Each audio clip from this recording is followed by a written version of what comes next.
की मंच पर विराजमान हमारे पथ प्रदर्शक, हिमालय जैसी दृढ़ता और गंगाजल सी पवित्रता वाले व्यक्तित्व के स्वामी, मां भारती के तपस्वी सपूत तथा विश्व के सर्वाधिक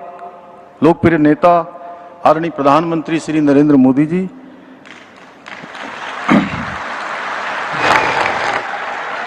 उत्तराखंड के माननीय राज्यपाल लेफ्टिनेंट जनरल सेवानिवृत्त श्री गुरमीत सिंह जी, केंद्रीय राज्य मंत्री श्री अजय टमटा जी, उत्तराखंड विधानसभा की माननीय अध्यक्ष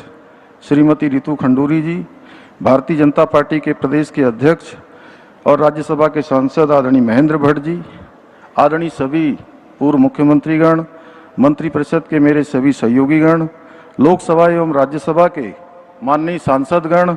माननीय विधायकगण, उपस्थित पत्रकार एवं छायाकार बंधुगण, पूज्य संतगण तथा आदरणीय प्रधानमंत्री जी को सुनने के लिए आए हुए दूर दूर से पधारे सभी हमारे श्रद्धेय भाइयों बहनों का मैं द्रोण नगरी देहरादून में हार्दिक स्वागत करता हूं, आप सबका अभिनंदन करता हूं।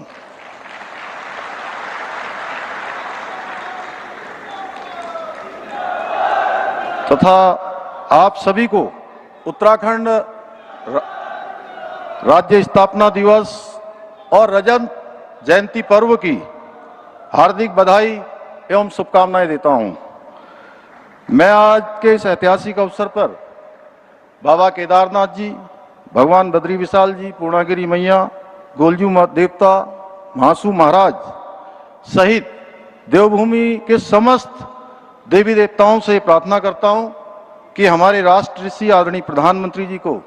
सदैव स्वस्थ रखें, उन्हें दीर्घायु प्रदान करें और उनके सक्षम एवं दूरदर्शी नेतृत्व में राष्ट्र इसी प्रकार निरंतर विकास और प्रगति के पथ पर अग्रसर हो। साथ ही में देश की रक्षा के लिए अपना सर्वोच्च बलिदान देने वाले हमारे वीर जवानों एवं उत्तराखंड राज्य निर्माण के लिए अपना सर्वस्व निछावर कर देने वाले सभी अमर बलिदानियों एवं राज्य आंदोलनकारियों को भी श्रद्धापूर्वक नमन करता हूं। यह हम सभी उत्तराखंड वासियों का सौभाग्य है कि आज हमारे राज्य स्थापना के स्वर्णिम 25 वर्ष पूरे होने के ऐतिहासिक अवसर पर हमें देश के यशस्वी प्रधानमंत्री जी का सानिध्य प्राप्त हो रहा है। हमारे शास्त्रों में कहा गया है, राजा धर्मस्य कारणम, अर्थात राजा ही धर्म का कारण और रक्षक होता है। जब राजा धर्म परायण होता है तब राज्य में सबका कल्याण होता है। आदरणीय प्रधानमंत्री जी, ये सूत्र आपके दिव्य, प्रेरणादायी और कर्मनिष्ठ व्यक्तित्व का साक्षात प्रतिबिंब है। आज आपके नेतृत्व में देश में असंभव लगने वाले कार्य भी संभव हुए हैं। आपके नाम मात्र से प्रत्येक भारतीय के भीतर एक नई ऊर्जा और उत्साह का संचार हो जाता है, क्योंकि आप उस प्रकाश पुंज के समान हैं जिसकी आभा से आज संपूर्ण विश्व में भारतवर्ष का मान बढ़ रहा है। आपने प्रत्येक भारतीय के मन में यह विश्वास जगाया है कि आज का नया भारत किसी से कम नहीं है। आपके सशक्त नेतृत्व में हमारी तीनों सेनाओं ने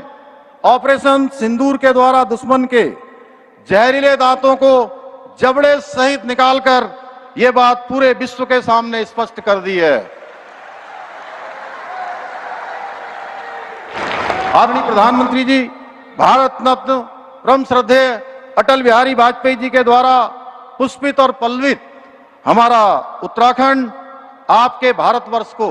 2047 तक विकसित राष्ट्र बनाने के संकल्प की सिद्धि के लिए, विकसित भारत के लिए, विकसित उत्तराखंड के मंत्र को लेकर एक समृद्ध और आत्मनिर्भर प्रदेश बनने की दिशा में निरंतर अग्रसर है। आज राज्य में सड़क, शिक्षा, स्वास्थ्य, रेल एवं हवाई कनेक्टिविटी, सीमांत क्षेत्रों का विकास सहित सभी महत्वपूर्ण क्षेत्रों से जुड़े इंफ्रास्ट्रक्चर को मजबूत करने के साथ ही आपके मार्गदर्शन एवं सहयोग से लागू की जा रही कई नीतियों और योजनाओं के माध्यम से अंत्योदय के लक्ष्य को साकार करने की दिशा में लगातार काम किया जा रहा है। साथ ही हमारे राज्य ने आपके प्रेरणादायी नेतृत्व में ग्लोबल इन्वेस्टर समिट, विश्व स्तरीय G20 सम्मेलन, बैठकों सहित 38वें राष्ट्रीय खेलों के भव्य आयोजनों द्वारा बदलते उत्तराखंड की सुनहरी तस्वीर को विश्व पटल पर रेखांकित करने का प्रयास किया है। इसके अलावा आपके ही दिशा निर्देशन में हम विश्व आपदा प्रबंधन एवं जलवायु परिवर्तन सम्मेलनों की श्रृंखला के आयोजन द्वारा ग्लोबल वार्मिंग से होने वाले खतरों से निपटने के लिए विशेष नीतियों और कार्यक्रमों की आवश्यकता और ग्राउंड जीरो पर उन्हें लागू करने के लिए भी प्रयास कर रहे हैं। आदरणीय प्रधानमंत्री जी, केदारनाथ की त्रासदी हो, सिलक्यारा टनल हादसा हो,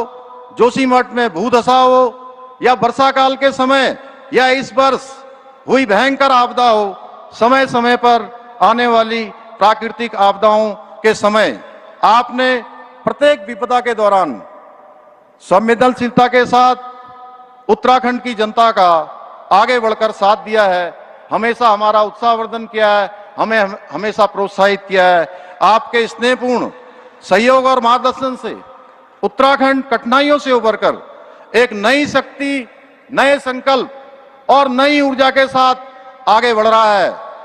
आज प्रदेश में विकास के साथ साथ सांस्कृतिक अस्मिता, पारंपरिक पहचान और डेमोग्राफिक संतुलन को सुरक्षित और संरक्षित रखने के लिए विभिन्न कार्य किए जा रहे हैं। साथ ही समान नागरिक संहिता का कानून, नकल विरोधी कानून, धर्मांतरण विरोधी कानून, दंगा रोधी कानून, मदरसा बोर्ड की समाप्ति जैसे साहसिक कदमों के माध्यम से आज हमारा राज्य एक समरस समाज निर्माण की दिशा में अग्रसर है। आदरणीय प्रधानमंत्री जी, मुझे पूर्ण विश्वास है कि आपके मार्गदर्शन और आशीर्वाद से हम सब मिलकर देवभूमि उत्तराखंड को सशक्त, समृद्ध और आत्मनिर्भर राज्य बनाने के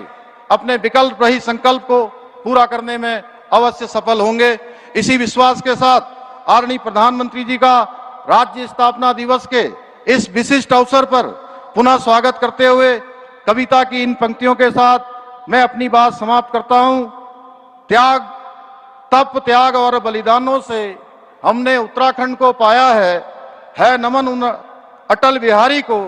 जिन्होंने ये स्वप्न सच कर दिखाया है। अब राष्ट्र ऋषि मोदी जी ने यहाँ विकास का दीप जलाया है और देवभूमि के गौरव को पुनः शिखर तक पहुंचाया है, देवभूमि के गौरव को पुनः शिखर पर पहुंचाया है। बहुत बहुत धन्यवाद।